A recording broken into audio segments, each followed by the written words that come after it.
परम प्रेममय श्री श्री ठाकुर अनुकूल चंद्र सत्यानुसरण पाठ। एते टिके दुर्बलता थिले मध्य तुमे ठीक ठीक अकपट होई परिबो नाही।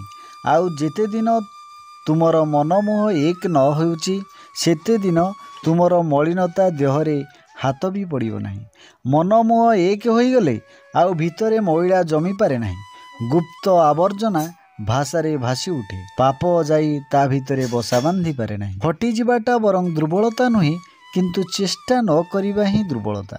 तुमे कौनसी किछि करिबाकू प्राणपणे चेष्टा करी मध्य जदि विफल मनोरथ हुओ क्षति नाही।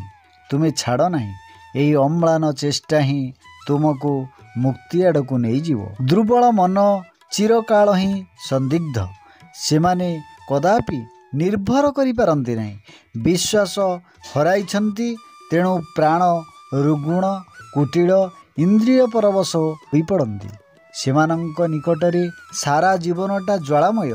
शेषरे अशांति रे सुख दुख डूबी जाए। सुख कौन दुख कौन कहि पारंती नहीं। कहिले हुए तो कहंती बेस ता मध्य अशांति अवसादरे जीवन क्षय हो जाए। दुर्बल हृदय रे प्रेम भक्तिर स्थान नहीं। परर दुर्दशा देखी परर व्यथा देखी परर मृत्यु देखी निजर दुर्दशा व्यथा बा मृत्युर आशंका करी भांगी पड़िबा झाउली पड़िबा बा कांदी आकुल होइबा से सबु दुर्बलता। जो माने शक्तिमान से माने जहाँ भी करंतु सेमानंकर नजर किंतु निराकरण दिगरे। जेपरि से सबु अवस्थारे आउ केही विध्वस्त न हुअंती। प्रेमर सहित ताहार उपाय चिंता करिबा बुद्धदेवंकर जहाँ होइथिला। यहाँ ही हेउची सबल हृदयर दृष्टांत। तुमे कुहना तुमे भीरु कुहना तुमे कापुरुष कुहना तुमे दुराशय।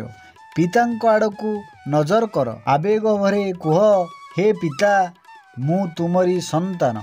मोर आउ जड़ता नहीं आउ दुर्बलता नहीं आउ कापुरुष नुहे।